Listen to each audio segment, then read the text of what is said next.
welcome back to my channel. My name is Valerie. If you're new, thank you for stopping by. If you're not new, thank you for clicking to watch another video. So my channel, I do vlogs, I do lifestyle, I do girl talk. So if you like all of that, be sure to subscribe. All you have to do is click the red button that says subscribe and click the bell so that you're notified every time I upload a video. Yeah, let's just get into this video. You guys have seen the title, you guys know what I'm talking about. So okay, so the reason why I decided to talk about this topic is because I get asked about it a lot, especially by friends, closer friends, or people who have known me for a long time. Always ask me a bunch of questions actually. So today I'm going to answer the top 5 questions I get asked about virginity all the time by close friends. So just in case you are a virgin and you know you feel alone, you feel like you're the only one, you're not. There's too many, not too many, there's a lot of virgins in the world, trust me.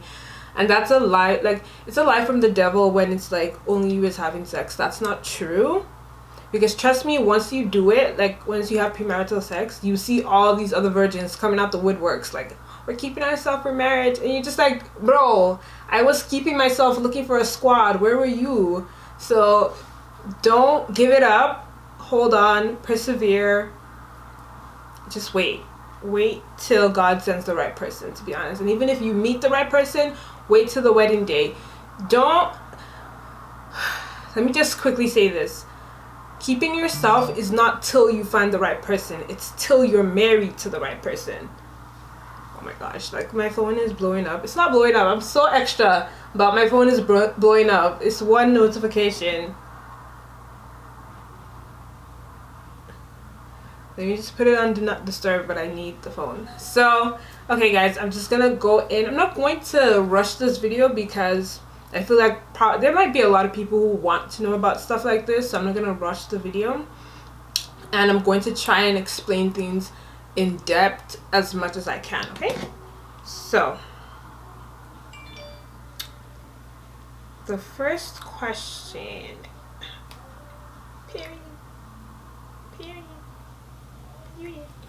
the first question I get asked a lot is, when did I decide that I was going to keep myself? So I decided I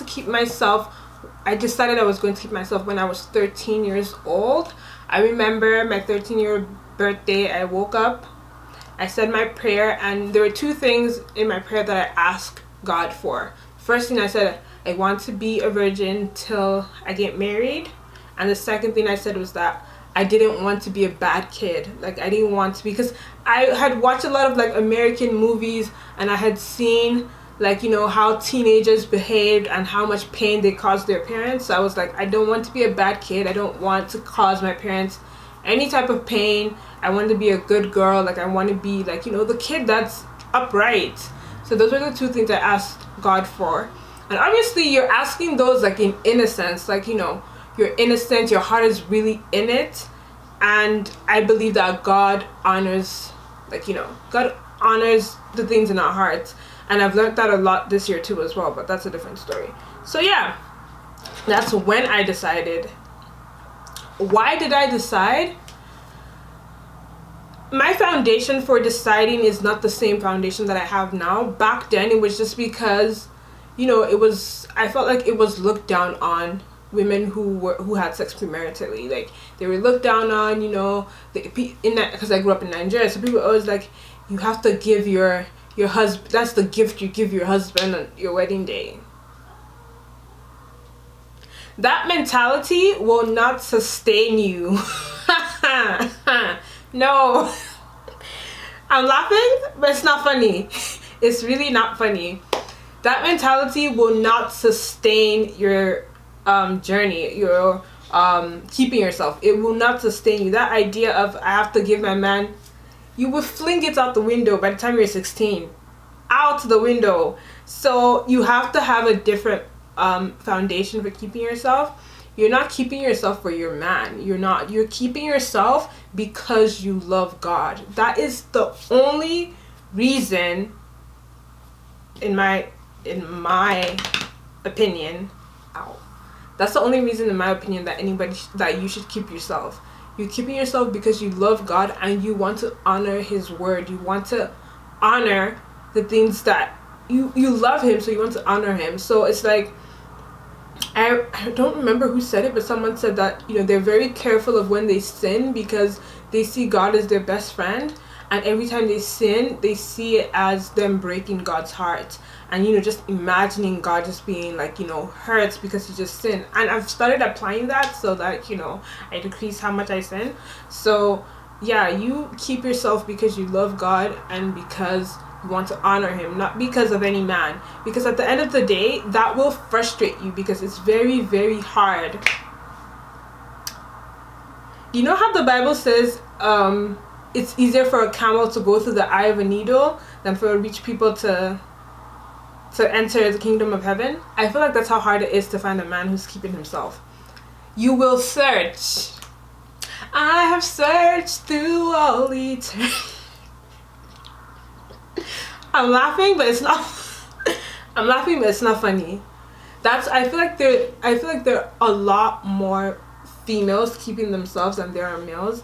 But that's what I'm saying. Like, this idea of keeping yourself for your husband, it will fail you, because when you start to realize that not a lot of guys are keeping themselves and not a lot of guys are valuing themselves and valuing what you do as a Christian woman, you get frustrated and you might want to, succumb to the pressure. But Romans 12 verse 2 says, do not be like the world, be renewed, be transformed by the renewing of your mind. So you can't do the things that people in the world are doing.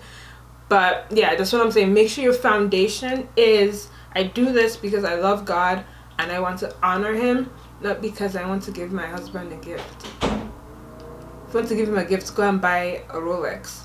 Your virginity is not a gift for your husband. It's almost like, I wouldn't say it's a covenant. Like, I feel like I'm the one that made a covenant asking God to keep me, but it's just something that, I don't know, it's between you and God. Your body is a temple. You should treat it as such, basically. So that's why that was a long spiel. Next question is it hard? I have to be very careful when answering this question because it's really so. It's not extremely hard. Like, I'm not like, God, when, no, it's not that hard, but I'll be lying to say if it's not that it's super easy. But it's not, on a scale of 1 to 10, 10 being super hard, I would say it's a 3 for me. But this year, the devil he's sending the men in drones, because it's only March and these men have been in my DMs, like, because what I noticed is that I have a pattern of renewing myself in God's presence, this covenant I have with Him, renewing it every 4 years. I don't know, it's just something that I've noticed that I've been doing since I was 13. And then when I'm like, you know what, this year is different, like, I'm going to pattern myself. Like I said, I'm still a virgin, but I'm not going to sit here and say like I've never done anything, because that would just be a lie. But so I'm just like, I'm going to sit here and pattern myself. No higi haga, in the words of Grace Ajilore. No, there's no compromise. There's no nothing. So yeah, on a scale of 1 to 10, for me it's a 3. It's not that hard, and it's not super easy as well, but it's really not that hard for me, to be honest. Okay, and this is what to expect. Now, this is low-key for younger people who are just making that decision. For those of us who have this has been our life for the past 10 years, or for 10 years, I'm saying 10 years because that's when I prayed for it, but forever, obviously. I mean, since time. I'm going to tell you what to expect from people and from guys or girls, depending on who was watching this. So just as I would say, expect that people will look at you differently. People would see you as, they will project they're not insecurities, but they would just project, I should say, insecurities onto you. Basically, they start to see you as holier than thou. And it's not that you are, or it's not that you are holier than thou. It's just that because you've made that decision, they now feel like you're judging them, even though you don't care what they do with their body. That's always tends to be my situation. People feel like, oh, I'm going to judge them. In reality, I don't care. Not that I don't care for you. I do care for you because you're probably my friend, or you probably, we probably like each other in some way. But to think that I'm going to be sitting here judging you, like, I don't do that. No, I will advise you, definitely, because I won't see you doing something that's wrong and then be like, yeah, keep doing it. No, but I will advise you, and if you don't take the advice, it's not my business. So yeah, definitely expect people to look at you different and to project insecurities onto you because you decide to keep yourself. Another thing is you should expect is rejection. Rejection left, right, center, to the back. What do I mean by rejection? I mean, you're young, you want to date, and you probably like this guy, and maybe he likes you too, and you get into a relationship, and you tell him, I'm keeping myself, I don't want to have sex or any sexual activity at all. You don't even want to kiss. Some people do, I'm just saying, some people don't. I don't. So I do, but I've started not to. So you don't even want to do anything, and the guy's just like, are you Mary? Are you Jesus's mom? Because no. So you will have those encounters, and they will probably be frequent because. So my advice to you is just don't date anyone who is not on the same wave as you, who's not willing to wait, who isn't celibate, or who isn't a virgin himself, because you're honestly just setting yourself up for pains. Pain.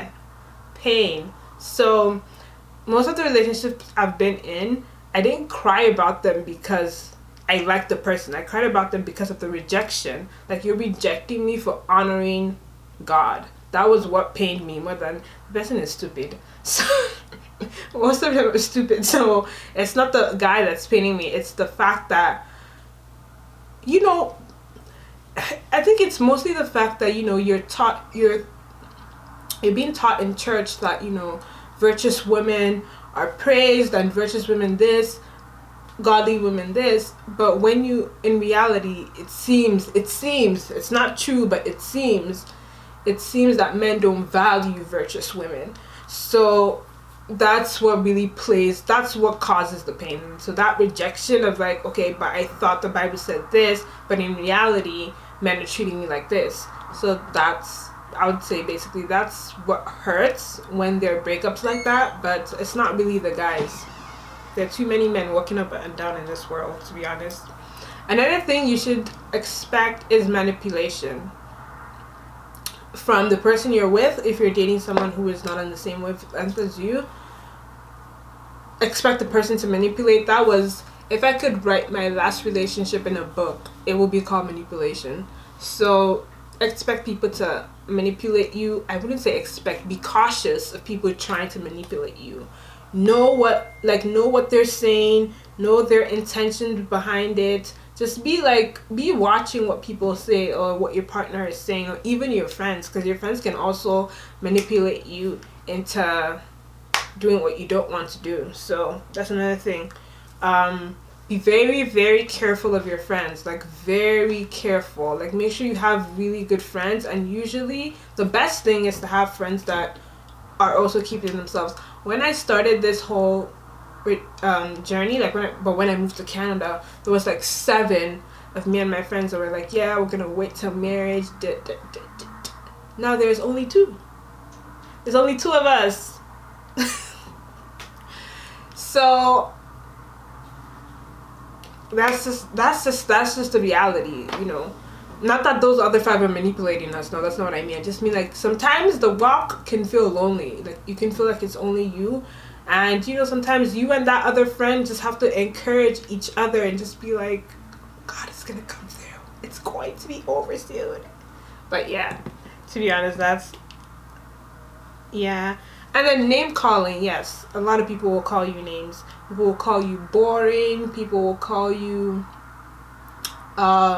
typically it's always boring. It's always boring. Like people be like, you're so boring, like you've never done anything. Oh my gosh, you're so boring. It's like, okay, I'm boring, but one, I'm honoring God, which is the only person that I should be pleasing in this world anyway. Two, I'm not catching any STIs, any STDs. Three, I'm not having any unwanted pregnancies. So who's really losing? I'd rather be boring than fault in any of these. And I feel like people who call, you know, people who keep themselves boring are like, they're the boring ones, because if sex is the only way you have fun, there's something wrong with you. There's something wrong with you, and there's something wrong with your spirit, because that means you have fun enjoying yourself to making confidence with other people. That doesn't scare you? Thanks.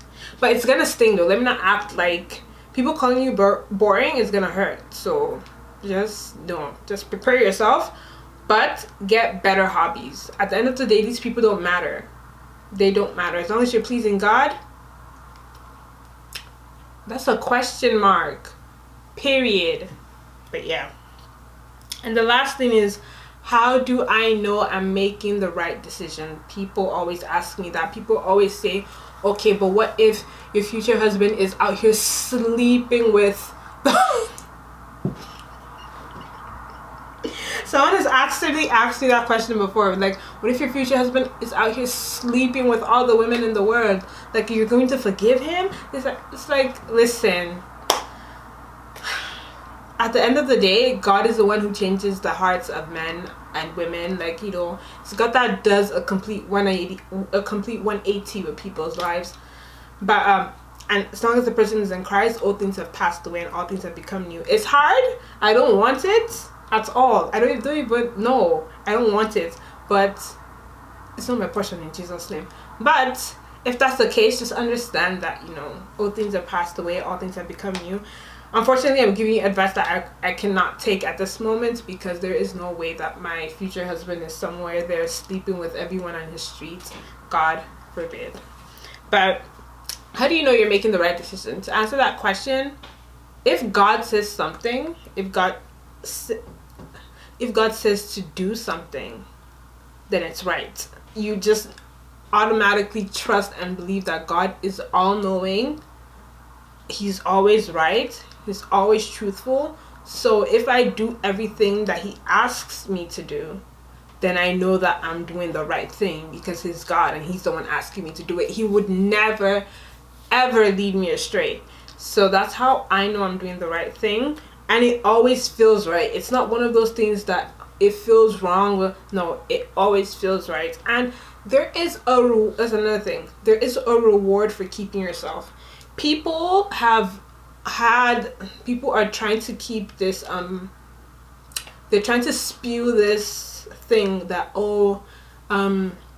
there's no reward for keeping yourself, like no one's giving you a medal, nobody's gonna clap for you, no one is gonna listen. God rewards obedience, so there is a reward for keeping yourself. Don't listen to this naysayers talking about there is a reward for keeping yourself. I don't know what the reward is, but I know it's there. Trust and believe.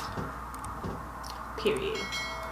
Anyway, thank you guys so much for watching this video. If you enjoyed, don't forget to like, comment, and subscribe. Also, don't forget to check out my other videos. God help me, but I will try to link them on the screen. Thank you guys so much for watching, and I'll see you guys in my next video. Bye, guys.